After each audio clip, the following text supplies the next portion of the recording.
This is Jamal Lewis, Baltimore Ravens, 2000, 2009. You can follow me, Jamal31Lewis, on Instagram and on X. This is the NFL Players Second Acts Podcast.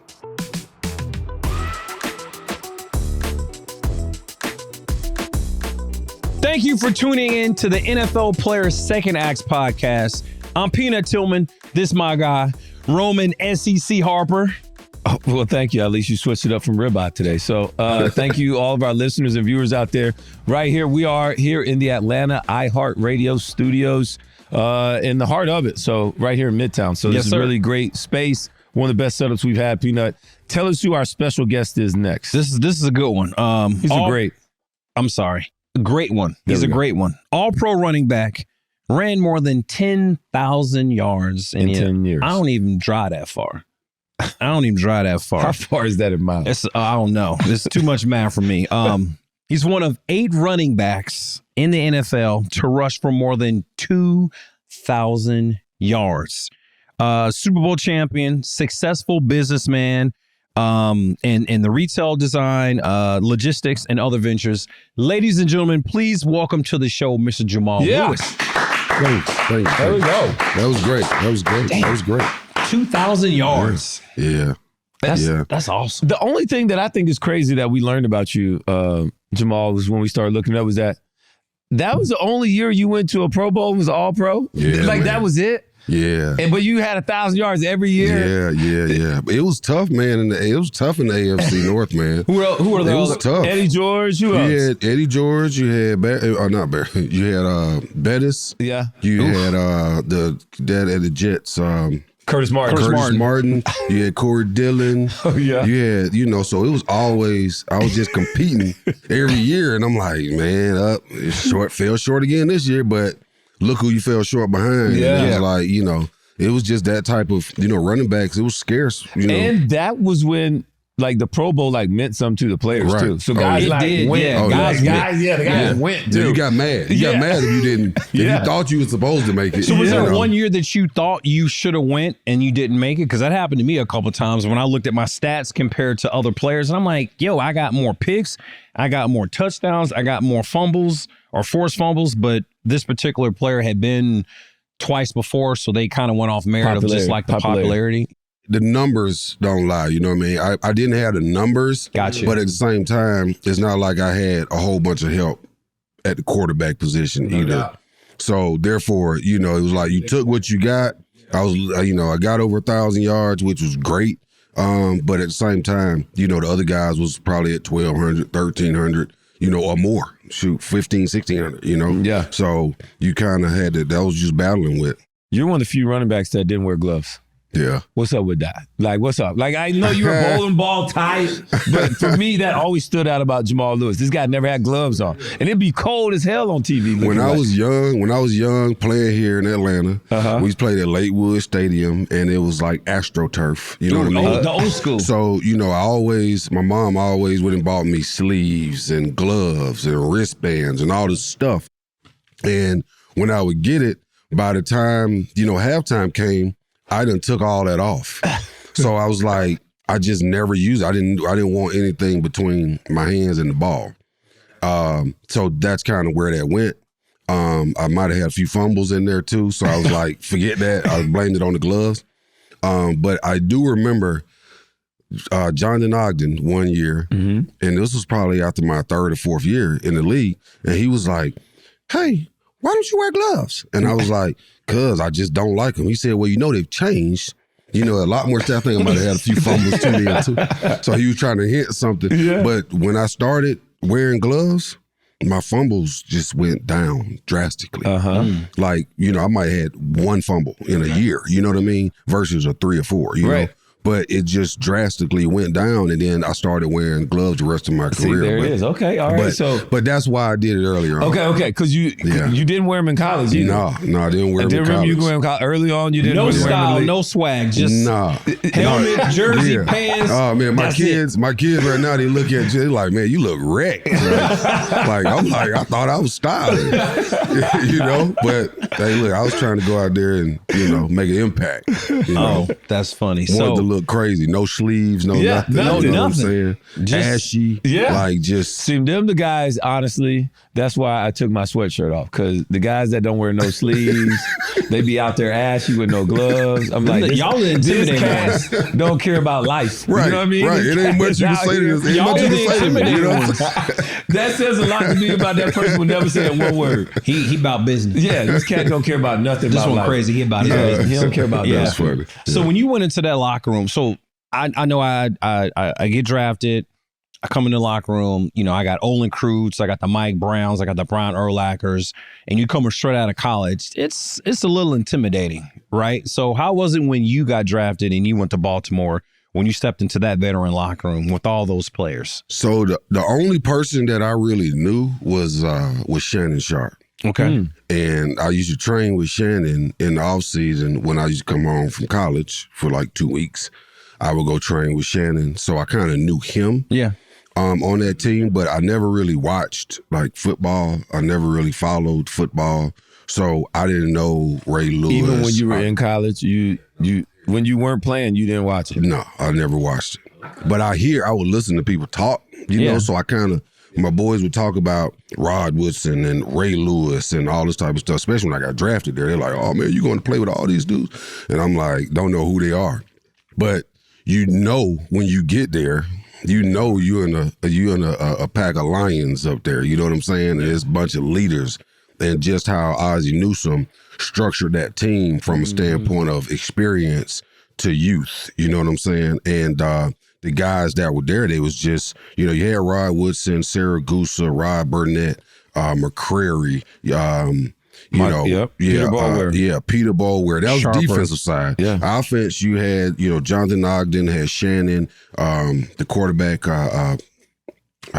Was it Dilfer at the time? Yeah, Dilfer, Tony Banks, of course. But at the same time, you had a lot of guys there with a lot of experience, you know, that you could feed off of. And me as a rookie, I just jumped in and I didn't know, you know, just how soon I was going to play or start or whatever, but I knew it was expected. But at the same time, I just went up under Ray and we started hanging out, and Shannon and we just became a little clique. And you just learn a lot from those guys and how they move and everything else. And I think that dynamic is what Ozzie and the organization is really trying to put together, knowing that you was trying to build a squad. You know, we had just opened, 96? So that was 2000 when I got there. So it was structured that way, and it was impactful going through the season and learning who these guys were and you know that they were great players, and I think that's what resulted in a Super Bowl. Through the ups and downs, I assume. Tell me this: what was it like going at practice, going against that defense? You mentioned a couple of them: Sam Adams, Sarah Gusi, McQuarrie, Rob Burnett, Ray Lewis, Jamie Sharper, Dwayne Starks, Chris McAllister. All these great corners. Rod Woodson, Kim Herring. Like what was that going against those guys? Because you guys hit too back then. Yeah. This was not did. like We're now we're tagging off. You know. Yeah. Coach came in and he was like, you know, you knew it was because everybody, you know, even Ray, you come in the locker room, they're like, live bullets today. So I'm like, okay. So Coach said, you know, we going live, you know, goal line, certain areas or whatever. Oh, definitely goal line. But I can remember one particular time we had, it was goal line, and Coach was like, I think Priest had just went, and then Coach was like, all right, big back, like your turn. So I went in, and I got in the huddle, and we was like, you know, on the 1 yard line. And I remember they calling the play. Of course, goal lines just drop step and hit it. So I drop step, hit it, and when I got to the line, things opened up, and I got there, and all of a sudden, like, pow, somebody met me in the hole. They were 52. So I was like, okay, you know, we didn't get it. So I went back to the huddle. They called the same play. So I said, okay, they're trying to see what we got, you know, what I got at least. Yeah. So he called the same play. Same exact thing happened. The 1 yard line, and I hit it. And and next thing you know, 52 just filled it. So we get back to the huddle, and I'm like, you know, I say, who got 52? And they was like, nobody. That's Ray Lewis. I was like, damn. I said, okay. All right, cool. All right, that's what it's going to be. Let's do it. But I went back, same play. 3 times in a same row? thing happened. Never crossed the line. And I knew what they were in. Yeah. And they knew what I was. And that's why I got my respect. And it was like, you kind of knew who the guys were over there, and what that defense was really about. And it set the stage. Was that your? That was Your welcome to the NFL moment. That was it. Okay. That was it. That We was love it. to hear Head that up with with Ray Lewis 3 times in a row. That was They it. come to the sideline like, who got 52? I'm like, who got 52? They I've been like, laughing. nobody. Like nobody. So that's when I That's on realized. you. I said, okay, I see what's up.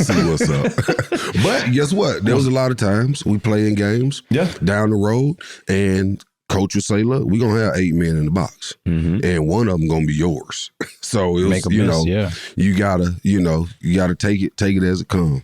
So I know my everyone, the NFL, they're infamous for rookie nights, right? I know my rookie night, we had to pay for dinner, pay for some limos and some evening activities when we went out. I like that. I like you clean that up. Right there. Yeah. I know there was an incident with you and you had to pay for some limos for the team. Talk about that. Well, what was that experience? It wasn't even the team. It was just Ray, Shannon, and Corey at the time, and Rod. Okay. Because we would all go out. Yeah. But it was like Thursday, Friday. You come back after, Saturday you ain't doing nothing. Sunday, after the game, you might do something. It might just be me and Ray going to DC or whatever. But, you get in a limo 3-4 times a week. You know what I'm saying? And at the end of the day, I'm the one getting dropped off, last. So this just became a pattern. And the dude that was the limo guy, that I used, he would just, give me the bill. And I'd be like, here you go. It'd be like $1,500 a pop. Because we going all day. You know what I mean? We going all day. So it's like, and I'm like, damn, how do I always end up? So I started thinking about, okay. So, but at the same time, now I'm paying for limos for these guys. And then I got to bring donuts, Krispy Kreme donuts, and Popeye's chicken. You got to have the chicken. Got to I'm have like, Popeye's chicken. And Travis Taylor, he was a rookie too. He was a first rounder, but he was bucking the system. So I had to step up and bring it. But the limos was like, that get taxing over a 16-week season, I tell you that. Yeah. People don't know about that Popeye's chicken before the game now. Like I had to do it too. I almost missed my plane going to get the chicken. That's a ritual. That was like a ritual. Yeah, I had to have that. For sure. You have on a nice suit walking across the tarmac with 2 chicken. bags of chicken. You sweating and everything. Yeah. And you got rough, you got a nice suit you just bought, this Taylor. Yeah. And you got to get on the plane and you smelling like chicken, smelling like sweat. And there's no excuse for young players to mess this up now. No. Okay. You guys have DoorDash. Right. You have so many different ways to get the chicken to the plane. There's no excuses to not have the Yardbird on the plane. You got that to. is mandatory. Inexcusable. This is Right. what's been going on in the NFL Right. for as long as Right. since the Long 90s, time. guys. Yeah, don't bring mama's chicken. Don't No. bring somebody else. You better bring it's Popeye. It has We to be- want had- Popeye. It's we like had a Popeyes. universal, Oh, y'all had universal Popeyes thing, too? right? We had Popeyes. Yeah, we had Popeyes. We had to go to the hood to go get it, but yeah. That's no excuse. Leave Popeyes. early. Yeah. Shower pill. Yeah. I don't care. I took a shower pill one time. Yeah, you got I to. missed the shower because I wouldn't have made it. True chicken on the story. plane. It's true story. Hot sauce guys be spilling on their shirts. Oh, it was all messed up. It was all messed up. All right. So 2003, week 16. All right. You ran for 205 yards on 22 carries versus the Cleveland Browns. Mm-hmm. You guys were up 28-0. So you get pulled out of the game. Mm-hmm. All right. Brian Billick said, I want to save you for the playoffs. But you probably could have broke the rushing record. Right. You feel that way. Yeah. Kind of take us down this whole story and kind of fill us in how you were feeling, looking back at it. Would you have changed anything? In that game, I kind of knew we could at least put up some numbers that could make it lighter going into the end of the season to actually get over the record. Not just 2,000. We knew we could probably hit 2,000, but it was the record. that you're going for. Yeah. What was the record? 2105. 2105. Okay. Yeah, 2105. So going in where that did you game, finish up at? 2066. Right. Exactly. It's not closer than Adrian Peterson. That's even worse. You're like, but it was like we knew that they would come out hot, and they did. And it was cold as I don't know what out there anyway. So it took a while to warm up. So we kind of knew like second half we'll kind of pick up. Maybe second quarter, second half we'll pick it up, and it started breaking, and we started hitting it, and I'm like, here we go. Like we got it. It didn't take but a few carries. Probably 1 out of 3 I was gonna pop it. You know. Yeah. And then coach, he came and pulled me out, and he was like, we need you for the playoffs, And I was a team guy, you know what I mean? I'm like, all right, whatever. But in my head, I'm thinking it don't matter if we go to the playoffs anyway.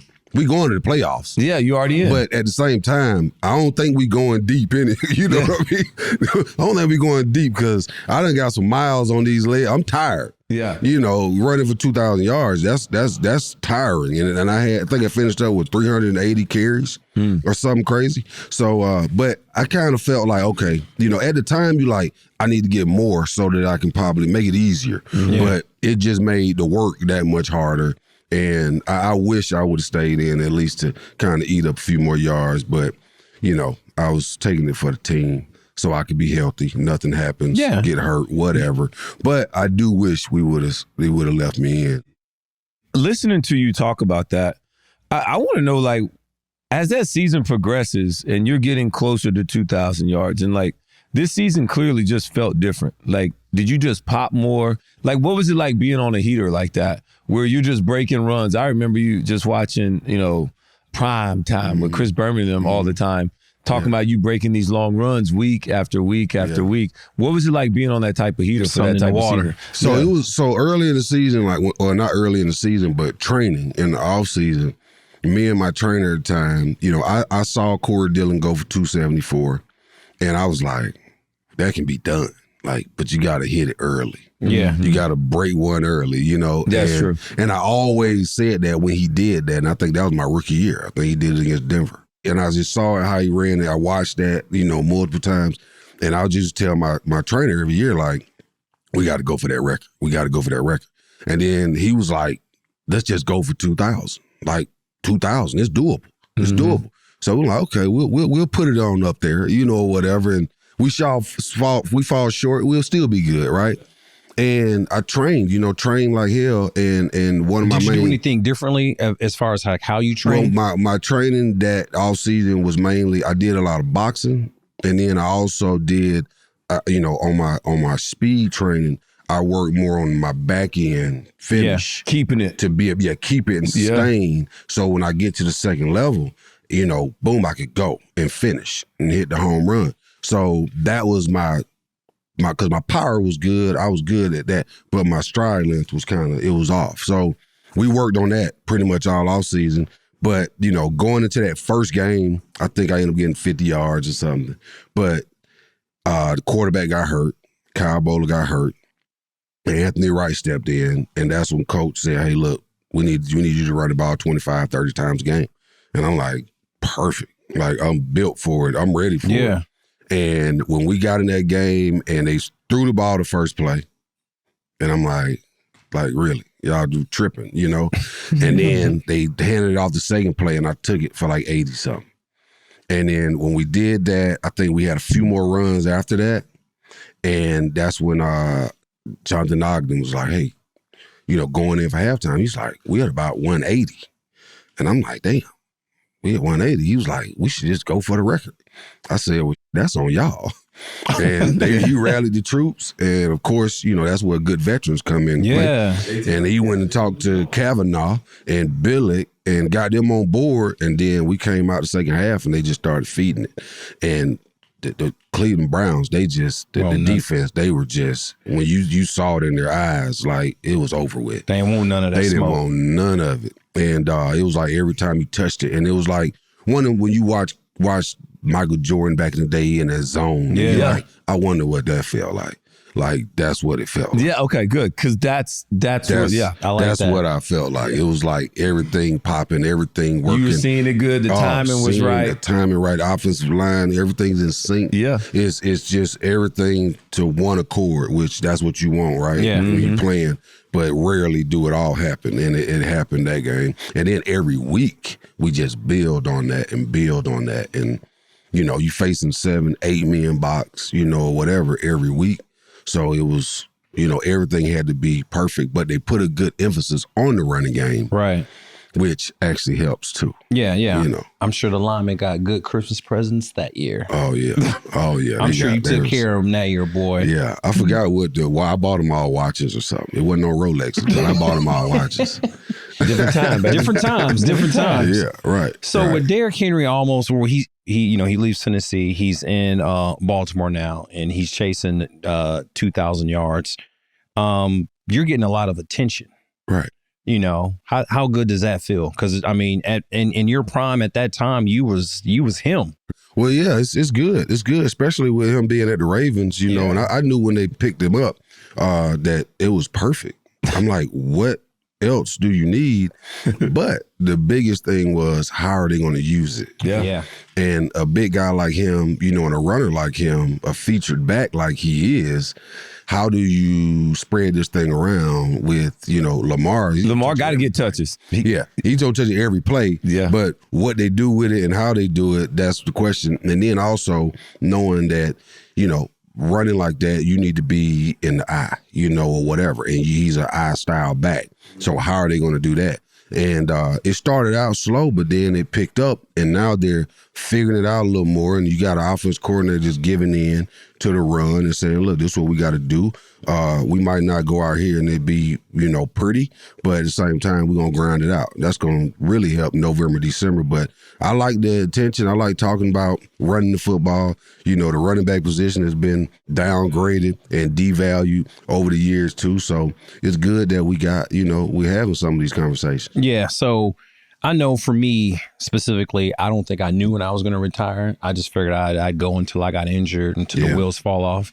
And that's exactly what happened. Going into my last season, tore my ACL. Your wheel fell off. My wheel fell off. Literally, my wheel fell off. So I was like, I'm 34, 35, whatever. No one's picking up a corner with the torn ACL. So that led me to retire from the league. In that 2009 season, I think you said you knew going into that season you were going to retire. What led you to that decision? Well, I set a goal anyway coming in for 10 years. I said I wanted to play 10 years. That was just the mark. I said that's what I want to do. And when I did, I got knocked out like the first game, and that kind of, I had a little concussion issue going on. And at that time, you didn't know about no concussion. Right. But I'm just like, you know, going through week to week. And I ended up going to IR about 5 games left in the season. And I just, you know, was like, you know, I think the doctor said something about, you know, we worried about you 20 years from now, not right now. And I was just like, I said 10 years, here we go, I'm 30. Like, I'm done. You know, I'm just hang it up, you know, after the season. And it was time. You know, I was on my second team, third season. Mangini was in Cleveland. So, you know, unless it was going somewhere else, I was like, I'm not going to be here, you know, or whatever. But I just, you know, I was done, man. It's, you know, it's the training that it's not playing on Sunday. It's not playing on Sundays. Sundays is good, dealing with the guys, whether you winning or losing. That's not the issue. It's when January hit, or well, shoot, now it's later, but you know, when off season hits, like I jump right back into it, start training. That process. And started building up, and I sacrificed everything, didn't do nothing.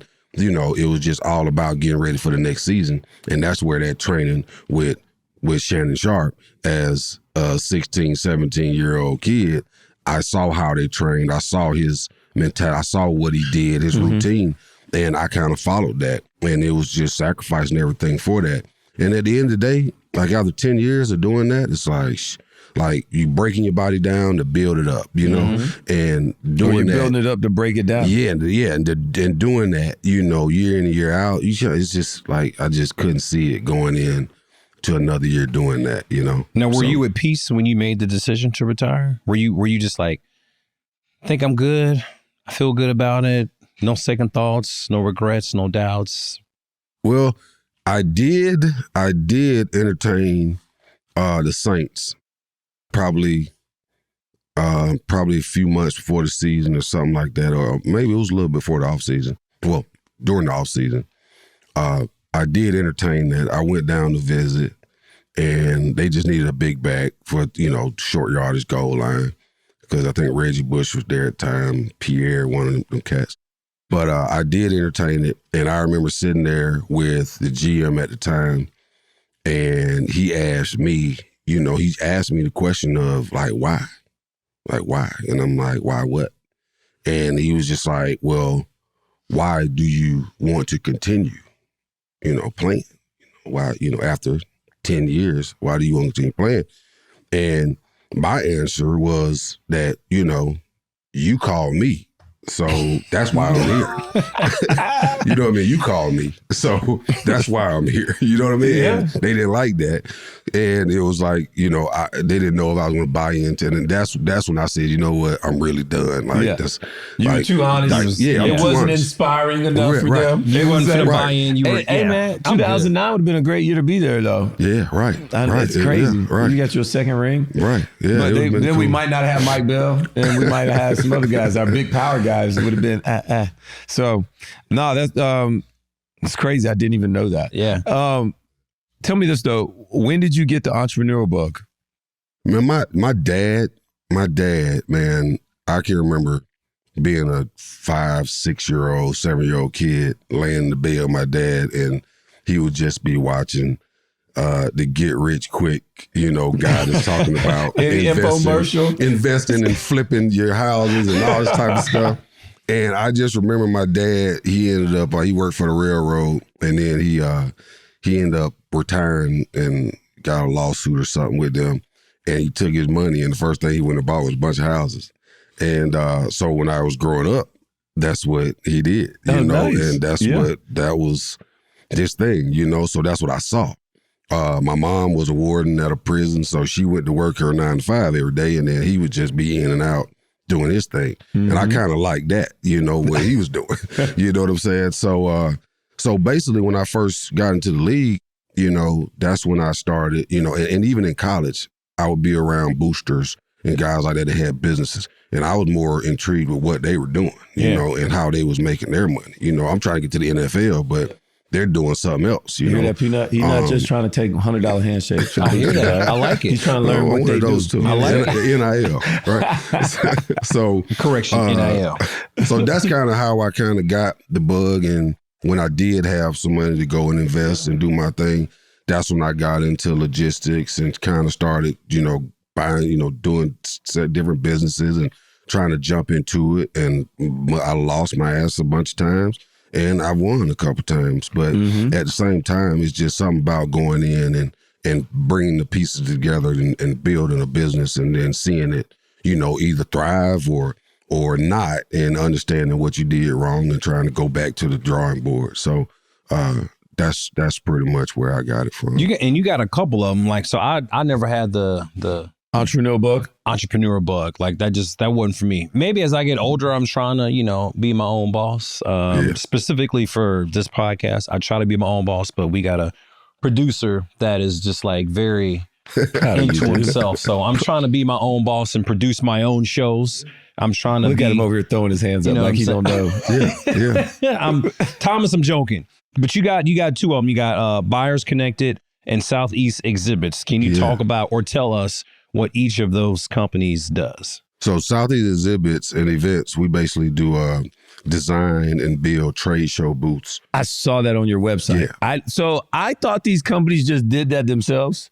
Some do. Not knowing this is like third partied out. That you can just, it's just easier. Yeah. So we're a third. We're right. We're a third party exhibit house. Yes. So some companies they do their own. Okay. And they figure out how hard it is and how much time goes into it. So basically, we have the design team. We have everybody to go and put the structure together. We got all the components. If it's custom, we got wood shop to build certain things. Whatever, we got the print and the whole nine. So we deliver everything turnkey to our customers, so they don't have to really do that. So design, build, setup, breakdown, storage. So all the way through the whole cycle, and I'm going to a show, ending the show, and then going to their next show, and we'll position all of that. So you got some companies that got 3 shows a year. You got some companies got 25, 30, 50 shows a year.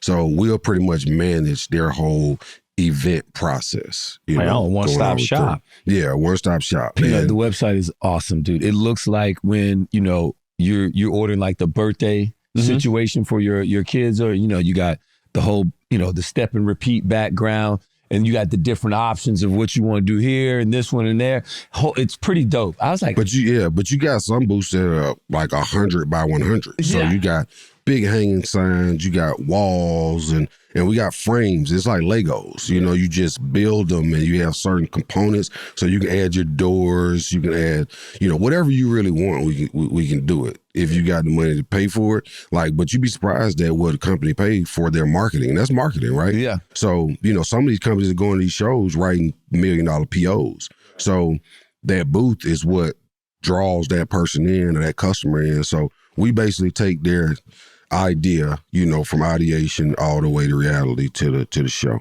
And Buyer Connected, we basically, I started that company around, labor. We have a lot of labor. So retail, big box retail. So we go in and do the resets, remodels, refreshes, and things of that nature when they want to change around. If you go into Lowe's and they have the lumber department or the plumbing department, they want to change certain bays around and move product from here to there because it's not selling, we will go in and rearrange that whole department at night. So when you go into a Home Depot and you see something that's different, it's not the same place it was 2 weeks ago, they change it up, which is in the app and stuff now. But, we'll go in at night and execute that whole program. So we do the logistics and everything else around that too. So making sure the fixtures and everything get there. So like an Apple store, making sure that they have tables, they have their wall, units and things like that. And I'm not saying we do business with Apple, but at the same time, it's a good picture. Most of us have been into an Apple store. Right. Yes. So when you see that, speaking there's into companies existence, like us I like do that. it. Yeah. All right, go on and put it out there for the people. Tell me this, Jamal. So when you walk into these meetings with these potential clients, what's the first impression you usually get when they see you? The biggest barrier you got to break in being a former they don't athlete, really know. They don't take you serious. Okay. Do they know it's you initially? Sometimes they do. Okay. Well, yeah, because I go to LinkedIn, I go to them or whatever, and I hit them up and I try to make that connection and then get that meeting or whatever. So it's one of them things where you can set the meeting, get the meeting, and I might bring a partner or somebody within the space or whatever. But sometimes I go by myself. But at the same time, a lot of times they don't take you serious. They'll ask you, who am I supposed to be talking to? Or who do... Oh, you're not the guy. Like you're not the guy. I'm the point person. It's like, who do I need to talk to? And it's like, you need to talk to me. But once you get into the business and you start talking about it and they know that you know what you're talking about and you can answer the questions and just that and the other, you're just not the face or and all of that, then that's when... they kind of take you serious. Yeah. But the first initial thought is, he's an athlete, whatever. They look at what you did on the field and this, that, and the other. And then it's your job is now to flip that. We can talk about that, but then we flip it and then we're going to go into it. But at the same time, also, it's not like you're just going to get business because of who you are. Sometimes you can, but you got to go in and prove that you can still got to work for it. Yeah, right. Yeah. Right. Do you ever just take time to sit back and just look at yourself and say, damn, I did that. I accomplished this. Like, look at, I come from humble beginnings, my background, I struggle a little bit.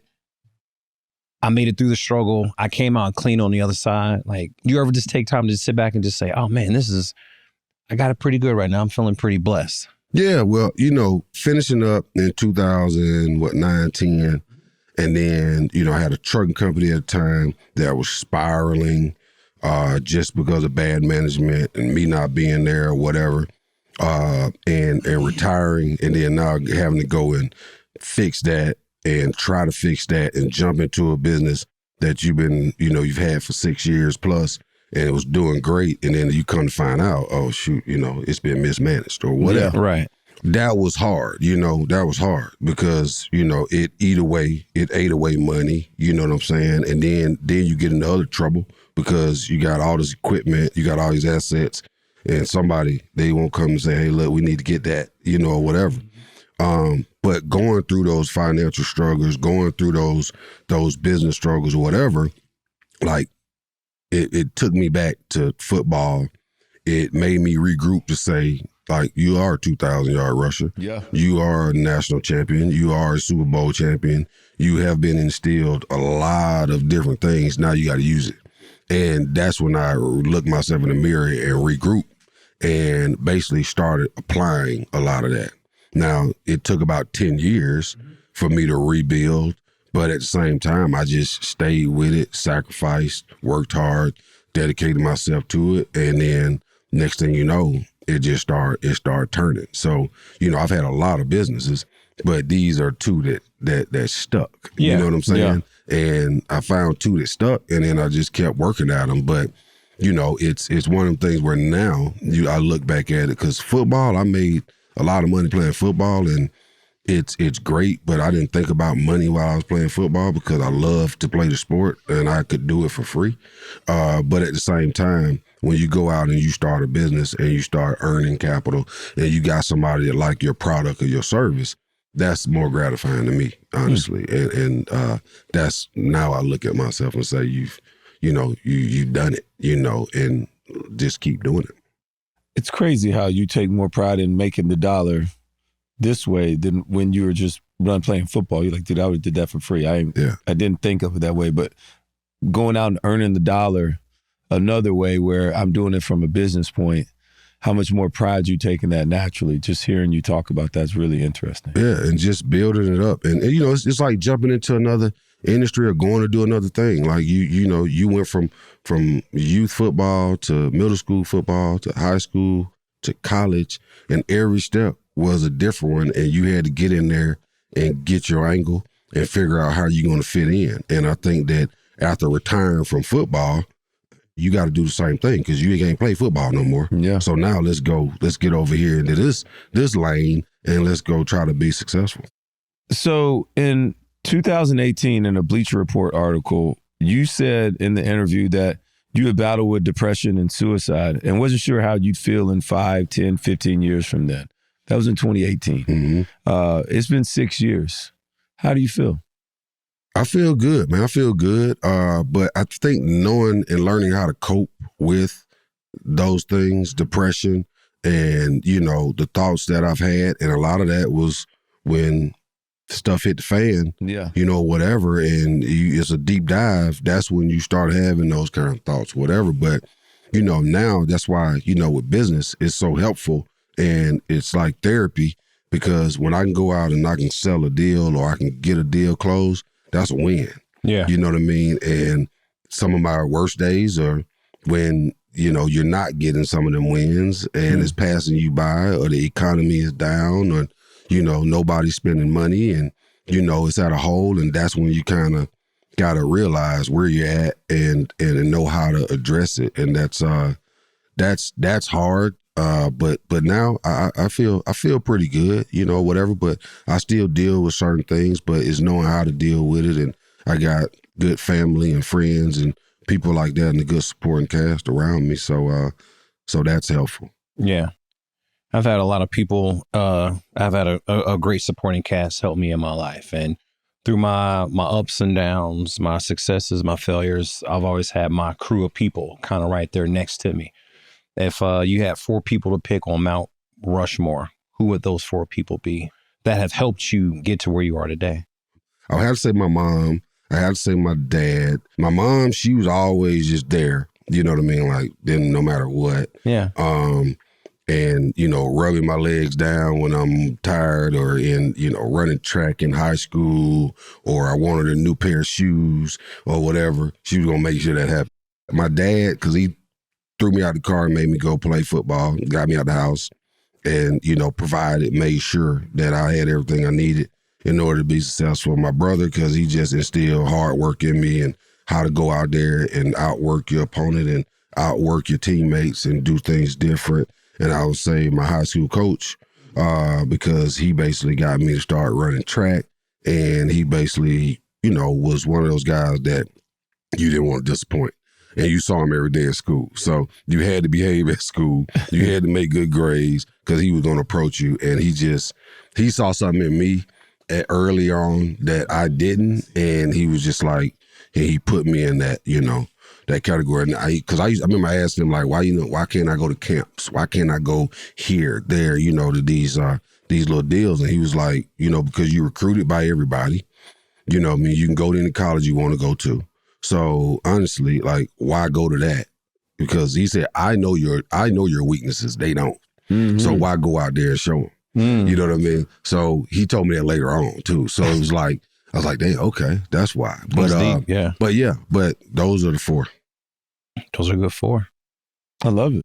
Hey man, we appreciate you coming on the show. Absolutely. Thank you for blessing us. This was a good conversation. Yeah, man, I never got the chance to meet you, man. I just watched you from afar for a very long time. Good stuff. From Tennessee, being from Alabama, growing up in the SEC, seeing you have a great college career, continue to dominate right through the NFL, sharing great stories, personal stories, even your trials and tribulations, and being on the other side of it. Hey, Peanut, check his website out. The trade show stuff. I definitely legit. I remember reading about it. I just never, I didn't go to I didn't see the actual website. I went all through the website last night, bro. I was just like, man, this is nice. This is nice. That's what we like. That's what we like. Very nice, man. Hey, I appreciate y'all. No, man, no doubt, man. And hey, look, just keep doing your thing. Keep staying on this side of it, man. We appreciate you for pouring into us, and hopefully everybody else will see this and will continue to pour into Jamal and everything else that he has going on, and he will continue to pour out to us. For all of our viewers and listeners out there, thank you guys for always tuning in. Make sure you give us a 5-star rating wherever you pick up your podcast with us. iHeartRadio, Apple Podcasts, give us a like, review, comment, subscribe. Anything else? Watch our NFL YouTube channel. I knew I was going to get. I'm going to get one of the. I'm going to get one today. All right. That's why I got you, though. You're my guy. You do. I appreciate that, man. You're also my guy, because I'm going to tell you to tell a friend to do what? Tell a friend. There we go. Check us out, man, wherever you pick it up at. Peanut. Hey, man. Appreciate y'all watching us. I'm Peanut Tillman. This is Roman Harper. Our special guest, Jamal Lewis. Hey, we appreciate y'all. Thank y'all. Keep tuning in.